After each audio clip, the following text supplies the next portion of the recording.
నమస్తే. శ్రీ మాత్రే నమః. శ్రీ గురుభ్యో నమః.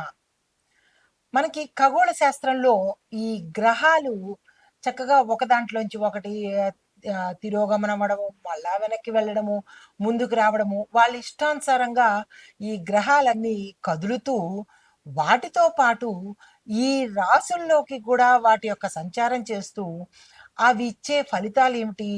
అద్భుతమైన ఫలితాలిస్తూ ఉంటాయి. కొన్ని కొన్ని గ్రహాల కలయిక మిశ్రమ ఫలితాలిస్తుంటాయి. ఇలాగా ఖగోళంలో వింతలు, వింతలు, వింతలు జరుగుతుంటాయి.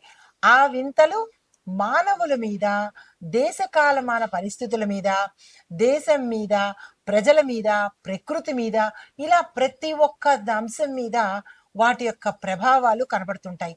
ఈ గ్రహాల సంచారము ఒక్క మనుషులకే కాదు, ప్రకృతికి కూడా ఉంటుంది. అలాగే దేశ కాలమాన పరిస్థితి మీద, అంటే ఆర్థిక వ్యవస్థ మీద, దేశంలో ఉండే శాంతి భద్రతల మీద, ఇలా ప్రతి దాని మీద ఈ గ్రహాల యొక్క ఆ గమనములు, కదలికలు ప్రభావాన్ని చూపిస్తుంటాయి. అయితే ఇప్పుడు మనకి మార్చి 25వ తారీఖు నుంచి 24 రోజులు లేదా 26 రోజులు, అంటే మనకి ఎక్కువ తక్కువ రోజులు ఉంటాయి కదా, టోటల్గా 24 రోజులు కానీ 26 రోజుల పాటు శుక్రుడు మీన రాశిలోకి సంచారం చేస్తున్నాడు. శుక్రుడు అంటేనే అందరికీ చాలా ఇష్టం.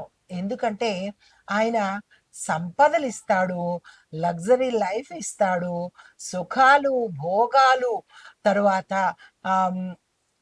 ఐశ్వర్యము, ఈ ఒకటేంటి, దాంపత్యము, అన్యోన్య దాంపత్యము, ఇలాగా అన్ని చక్కటి ఆ లాభాలను ఆయన ఇస్తూ ఉంటాడు. ఎప్పుడు శుక్రుడు వస్తాడా, ఎప్పుడు మనకి అన్ని వస్తాయా అని అందరూ చాలా సంతోషిస్తుంటారు. అయితే ఈ గ్రహాలలో బుధుడు, గురుడు, శుక్రుడు చాలా ఇష్టపడతారు అందరూను. భయపడేది పాపం శనిగ్రహానికి, రవిగ్రహానికి, రాహుకేతులకి భయపడతారు. అంటే ఇది భయపడాల్సిన పని లేదు. ఎంత మంచి గ్రహాలైనా వారి వారి స్థానాన్ని బట్టి ఉచ్చ స్థితిలో కొన్ని ఉంటే, నీచ స్థితిలో కొన్ని ఉంటాయి. అంటే వారు సంచారం చేసే రాసుల యొక్క ప్రభావం మీద మంచి శుక్రుడు కాదు, బుధుడు కాదు, ఎవ్వరు పడ్డా కానీ ఆ జాతకుడికి ఏ స్థానంలో ఎవరెవరున్నారు, పాపగ్రహాలు ఉన్నారా, మంచి గ్రహాలు ఉన్నారా అనే అంశాన్ని తీసుకుని ఆ ఫలితాలని ఇస్తూ ఉంటాడు. ఇక్కడ మీకు ఒక చిన్న ఉదాహరణ చెప్పాలి. ఒక మంచి స్నేహితుడు ఉన్నాడు. ఆ మంచి స్నేహితుడు అంటే ఒక మంచి గ్రహం అని అనుకోండి. ఆ మంచి స్నేహితుడు ఒక చెడ్డ స్నేహితుడితో, ఒక చెడ్డ వ్యక్తితో స్నేహం చేశాడు. ఆ చెడ్డ స్నేహితుడు ఎవరు అంటే ఒక చెడ్డ గ్రహం అనుకోండి, అంటే పాపగ్రహం అనుకోండి. అప్పుడు ఈ మంచి గ్రహము, అంటే ఈ మంచి మిత్రుడు కూడా ఏమవుతాడు, ఈ చెడు గ్రహము, అంటే ఈ చెడు మిత్రుడి స్నేహం వల్ల అతని మాటలకో, అతని చేష్టలకో అతను ఏం చేస్తాడు, ఇతని ఇన్ఫ్లుయెన్స్ చూపిస్తూ ఉంటాడు. అంటే ఈ మంచి కూడా మారి చెడైపోతుంటాడు. మళ్ళా ఎప్పుడైతే ఈ చెడు మనిషి, చెడుని ఫ్రెండ్గా, చెడు ఫ్రెండ్ని వద్దు అని అనుకుని మళ్ళీ మంచి ఫ్రెండ్తో కనుక స్నేహం చేశాడు అనుకోండి, ఈ మంచి వెళ్ళి ఆ మంచి రెండు కలిసి విశేషమైన ఫలితాలు ఇస్తాయి. అంటే ఈ ఉదాహరణ ఎందుకు చెప్పాను అంటే, ఈ గ్రహాలు కూడా చెడు, అంటే పాపగ్రహాలతో కలిసినప్పుడు సంపూర్ణమైన ఫలితాన్ని ఇవ్వరు. అది మనిషికి కావచ్చు, దేశానికి కావచ్చు, ఎవరికైనా కావచ్చు. అదే కనుక శుభగ్రహాలతో ఈ గ్రహాలు కలిశాయనుకోండి, అప్పుడు ఏమవుతాయి, 100 అనుకుంటే 1000 అవుతాయి అన్నమాట. అంటే విశేషమైన ఫలితాలను ఇస్తూ ఉంటారు. అయితే అందులో భాగంగా ఈ శుక్రుడు మార్చి 25వ తారీఖు నుంచి ఏప్రిల్ 13వ తారీఖు వరకు 26 రోజుల పాటు మీనరాశిలో తిరోగతి చెంది మళ్ళా అక్కడికే వస్తున్నాడు అనమాట. ఆ కారణంగా ఎలాంటి ఫలితాలు ఉండబోతాయి అంటే అందరూ ఏమనుకుంటున్నారంటే, ఇవి చాలా గోల్డెన్ పీరియడ్ అనమాట. ఈ 26 రోజులు 3 రాసుల వారికి గోల్డెన్ పీరియడ్ అని చెప్పొచ్చు. అంటే మిగతా రాశుల వాళ్ళకి కాదా అంటే, మిగతా రాశుల వాళ్ళకి కూడా గోల్డెన్ పీరియడే. ఎందుకు అవన్నీ నేను క్లియర్గా చెప్తాను కదా. అయితే వీళ్ళ ఈ 3 రాశుల వాళ్ళకి మాత్రము విశేషమైన బంపర్ ఆఫర్స్ అన్నమాట. సరే, మనం ఇంకా దీనిలోకి వచ్చినట్టయితే కనుక ఈ శుక్ర సంచారము మనకి తిరోగమన మీనరాశిలోంచి తిరోగమన ప్రయాణం అయ్యి మొత్తంగా ఈ ద్వాదశ రాశుల వారికి ఎలా ఉండబోతోంది, ఏ ఫలితాలు ఇస్తున్నారు, ఏ రంగంలో ఉన్న వాళ్ళకి ఎలాంటి ఫలితాలు ఇస్తున్నారు అనే అంశంలో మనము వెళ్ళిపోదాము. అయితే దీనివల్ల ఎవరెవరికి లాభము అంటే, ఏ వృత్తుల్లో ఉన్న వాళ్ళకి లాభము అంటే కనుక ముఖ్యంగా ధనానికి సంబంధించి ఏ వ్యాపారాలు చేస్తున్నారో వాళ్ళకి, అంటే వ్యాపారస్తులకు, తర్వాత బ్యూటీషియన్స్కి, సినిమా ఇండస్ట్రీ వాళ్ళకి, రియల్ ఎస్టేట్ వాళ్ళకి, తరువాత ఫ్యాషన్కి సంబంధించి ఫ్యాషన్ టెక్నాలజీ కానీ, ఫ్యాషన్కి సంబంధించి కానీ ఇలాంటి రంగాల్లో పనిచేసే వాళ్ళకి విశేషమైన ఫలితాలు అందరికన్నా 4 ఎక్కువగా ఇస్తుంటాడనమాట. అయితే ముందుగా మనం మేషాది ద్వాదశ రాశుల వారికి ఈ అంటే ఈ శుక్రుడు మీనంలోకి వెళ్ళినప్పుడు ఎటువంటి ఫలితాలు ఇస్తున్నాడు అనే అంశంలోకి తొందరగా వెళ్ళిపోదాము. అయితే ఈరోజు మనం చెప్పుకునే కంటెంటు మీనరాశిలోకి శుక్రుడు ప్రవేశిస్తే, అంటే వీనస్ ట్రాన్సిట్ అంటారు దీన్ని. ఇది కనుక ఈ ప్రవేశం జరిగేటప్పటికీ 12 రాశుల వాళ్ళకి వారి యొక్క గ్రహస్థితి ఏమిటి, స్థితిగతులు ఏమిటి, ఎలాంటి ప్రభావాన్ని శుక్రుడు ఇవ్వబోతున్నాడు అనే అంశాలతో మనం చర్చించుకునే ముందు, సాధారణంగా శుక్రుడు మార్చి 25 నుంచి ఏప్రిల్ 13, 14 ఆ సమయం వరకు, అంటే 24 నుంచి 26 రోజుల పాటు కొనసాగుతుంది. ఈ కొనసాగే సమయంలో ఒక్కొక్కళ్ళకి, అంటే విద్యార్థులకు, ఉద్యోగస్తులకు, మనం నిత్యం చెప్పుకునే అన్ని రాశుల వాళ్ళకి ఎలాంటి ఫలితాలు ఇవ్వబోతోంది అనే అంశంలో తదుపరి రాశి మిథున రాశి. మిథున రాశిలో ఈ సంచారం ఎప్పుడు అంటే ఏప్రిల్ మధ్య నుంచి సుమారు 24 రోజుల పాటు మిథున రాశిలో ఈ శుక్రుడు నివాసం చేస్తున్నాడు, అంటే సంచారం చేస్తున్నాడు.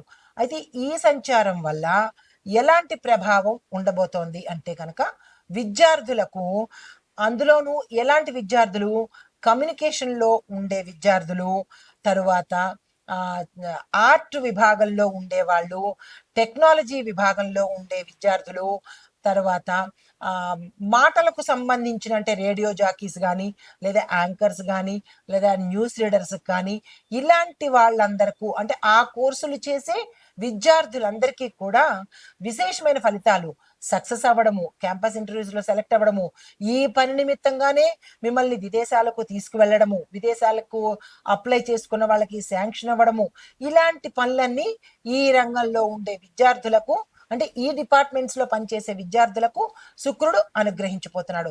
అయితే ఉద్యోగస్తులకు చూసినట్టయితే కనుక మళ్ళా ఇవే రంగంలో పనిచేసే ఉద్యోగస్తులందరికీ కూడా, కమ్యూనికేషన్లోను, రేడియో జాకీలుగాను పనిచేసే వాళ్ళకి, తర్వాత టీవీ రంగంలో పనిచేసే వాళ్ళకి, సినిమా రంగంలో డబ్బింగ్ చెప్పే వాళ్ళకి, ఈ కమ్యూనికేషన్కి సంబంధించి ఏ రంగంలో ఉన్న వాళ్ళకైనా విశేషమైన ఫలితాలను, ప్రమోషన్స్ను, దాంతోపాటు ఆదాయము, ప్యాకేజ్ పెరగడము, ఉద్యోగం రాదు అని అనుకున్న వాళ్ళని తిరిగి మళ్ళా ఉద్యోగంలోకి తీసుకోవడము, ఇలాంటి ఫలితాలన్నీ, ఇలాంటి మెగా ఫలితాలన్నీ ఇందులో శుక్రుడు మీకు ఇవ్వబోతున్నాడు. కాబట్టి మీరు ఏ ప్రయత్నం చేయాలన్నా ఈ సమయాన్ని తప్పనిసరిగా ఉపయోగించుకోండి.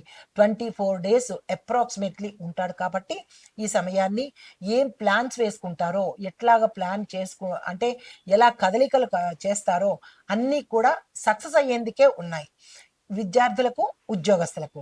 తరువాత వ్యాపారస్తులకు, పారిశ్రామిక రంగం వాళ్ళకి, వాణిజ్య రంగంలో ఉన్న వాళ్ళకి కూడా క్రియేటివిటీ థాట్స్ చేసి, అంటే మీ వ్యాపారము కానీ, వాణిజ్యం కానీ, పారిశ్రామికం కానీ ఎలా అంటే అలాగే పాతకాలం పద్ధతుల్లోనే నడిపిద్దాము అని అనుకోకుండా ఎప్పటికప్పుడు కొత్త తరహాలో అంటే ఇదివరకు పచారీ కొట్లు ఉండేవి, ఇప్పుడు మాల్స్ వచ్చేసాయి.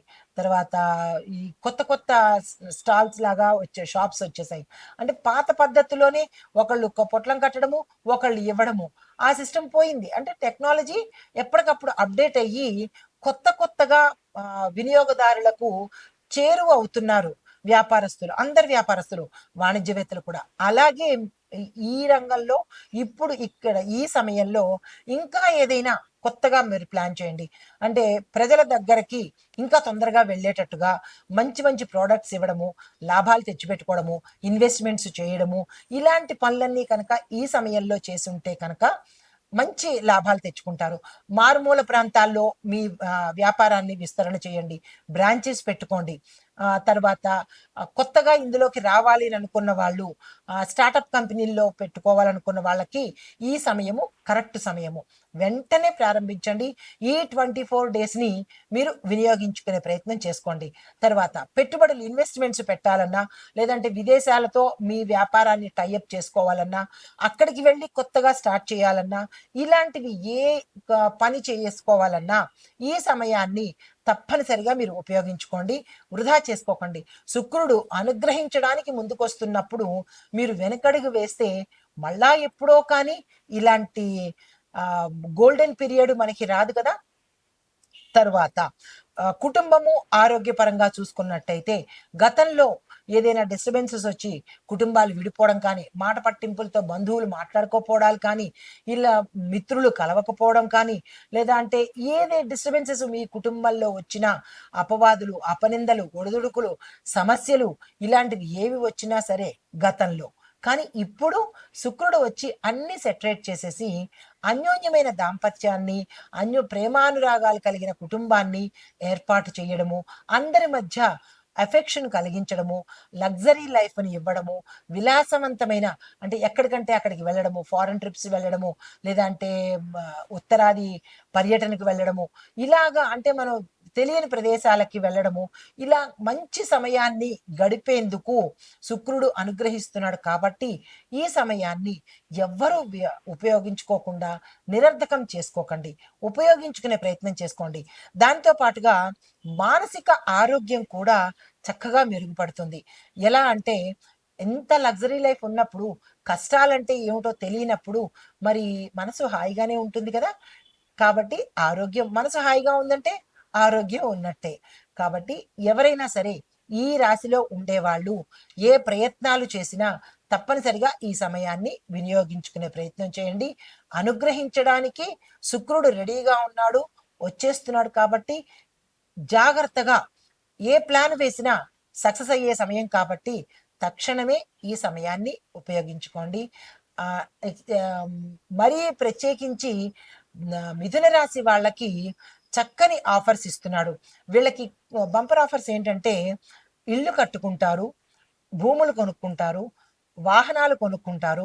దీనితో పాటుగా ఎవరైనా బ్యాంకుల్లో కానీ, లేదు అంటే కనుక రైల్వేలో కానీ, ప్రభుత్వ ఉద్యోగాలు కానీ, ప్రైవేట్ ఉద్యోగాల్లో ధనానికి సంబంధించినటువంటి ఫైనాన్స్ డిపార్ట్మెంట్ కానీ, ఇలాంటి వాటిల్లో ఉన్న ఉద్యోగస్తులకు వాళ్ళు ఊహించినట్టుగా ఏరియర్స్ పడడము, తర్వాత ఇంక్రిమెంట్స్ పడడము, ప్యాకేజీ పెరగడము, సంతానం కోసం ప్రయత్నం చేసే వాళ్ళకి మగ సంతానం కలగడము, ఇలాంటి ప్రయత్నాలన్నీ ఈ ప్రత్యేకంగా ఎక్స్క్లూజివ్లీ ఈ మిథున రాశి వాళ్ళకి శుక్రుడు ఇవ్వబోతున్నాడు. స్పెషల్ అనమాట, ఒక 1+1 అన్నట్టుగా స్పెషల్గా ఇస్తున్నాడు. నమస్తే. అయితే ఈ శుక్ర సంచారము వ్యవధి 25 రోజులు అని చెప్పుకున్నాం కదా. అయితే ఈ కాల పరిమితిలో ప్రతి రాశిలోనూ ఈయన యొక్క ప్రభావము అమోఘంగా ఉంది, ఎక్కడో 1-2 చోట్ల తప్ప. అయితే ఈ ఓవరాల్గా ఈ శుక్రుడు ఏమేమి ఇస్తున్నాడు అంటే కనుక ఉత్తేజాన్ని ఇస్తాడు, సృజనాత్మకతను అంటే క్రియేటివిటీని, యాక్టివ్నెస్ని, దాంతోపాటు ఆర్థిక మార్పులు అంటే ధనానికి సంబంధించినటువంటి చేంజెస్ని ఇస్తున్నాడు. తర్వాత వ్యక్తిగతంగా ఎలా ఉంటారు అనేది ఇస్తున్నాడు. కుటుంబ పరంగా ఎలా ఉండబోతోంది, కుటుంబంలో అల్లకల్లోలు ఉంటాయా, సంక్షోభాలు ఉంటాయా, కొన్ని రాసుల వాళ్ళకి మాత్రమే ఇట్లాంటివి ఇస్తున్నాయి కాబట్టి, అంటే కుటుంబ పరంగా కూడా ఎట్లాంటి ఫలితాలు ఇస్తున్నాడు అనే అంశంతో, ఆరోగ్యంలోనూ అన్ని రంగాల్లోనూ సానుకూలమైన మార్పుల్ని ఇస్తూ కొన్ని రాశులకు మాత్రం జాగ్రత్తలు కూడా చెప్తున్నాడు. కొన్ని రాశులకు ఆటంకాలను కూడా ఇస్తున్నాడు. అంటే ఇది ఈయన ఇచ్చిన ప్రభావం కాదు. మీ యొక్క వ్యక్తిగత జాతకంలో ఈ శుభగ్రహంతో ఏ పాపగ్రహం కలిస్తే ఆ ఫలితాన్ని వస్తుంది కాబట్టి అది మీ జాతకరీత్యా చూసుకోవాల్సిన అంశము. అయితే ఎవరెవరికి ఎక్కువ ఫలితాలు ఇస్తున్నాడు అంటే కళారంగంలో ఉన్న వాళ్ళకి, నాటక రంగంలో ఉన్న వాళ్ళకి, సినిమా మీడియా రంగంలో ఉన్న వాళ్ళకి ముఖ్యంగా శుక్ర ప్రభావము విశేషంగా ఉంటుంది. వాళ్ళు హై స్థాయికి వెళ్ళిపోతారనమాట. తర్వాత మిగతా రాశిలో మిగతా రంగాల్లో ఉన్న వాళ్ళకి కూడా ఇస్తున్నాడు, కానీ ఈ క్రియేటివిటీ ఉన్న రంగంలో ఉన్న వాళ్ళకి మాత్రం విశేషమైన ఫలితాలను ఇస్తున్నాడు. అయితే ఈ విశ్లేషణ ఇప్పుడు మనం చెప్పుకున్న సారాంశము మీ యొక్క జాతక పరిశీలనలో ప్రభావం శుక్ర సంచారం ఎలా ఉండబోతోంది అనే అంశాన్ని మీరు పరిశీలించుకోండి. ఒకటి ఏ అంశము అంటే శుక్ర సంచారం ప్రభావము మీ యొక్క వ్యక్తిగత జాతకంలో ఎలా ఉంటుంది, ఏ నెలలో వస్తోంది, ఎంత కాలం ఉంటుంది అనే అంశాలను మీ వ్యక్తిగత జాతక పరిశీలనలో తెలుసుకోండి. దీంతో పాటు మీకు సానుకూలమైన ఫలితాలు వస్తున్నాయా లేదా అంటే కనుక ప్రతికూల ఫలితాలు వస్తున్నాయా అనే అంశాన్ని మీ వ్యక్తిగతంగా మీరు పరిశీలన చేసుకోండి. ఇవన్నీ గోచార రీత్యా చెప్పినవే తప్ప, పంచాంగం ప్రకారం చెప్పినవే తప్ప ఎవరి సొంత నిర్ణయాలు కాదు, ఎవరి సొంత అభిప్రాయాలు కూడా కాదు. కాబట్టి ఇది ప్రతి ఒక్కరూ గమనించవలసిన అంశము. నమస్తే.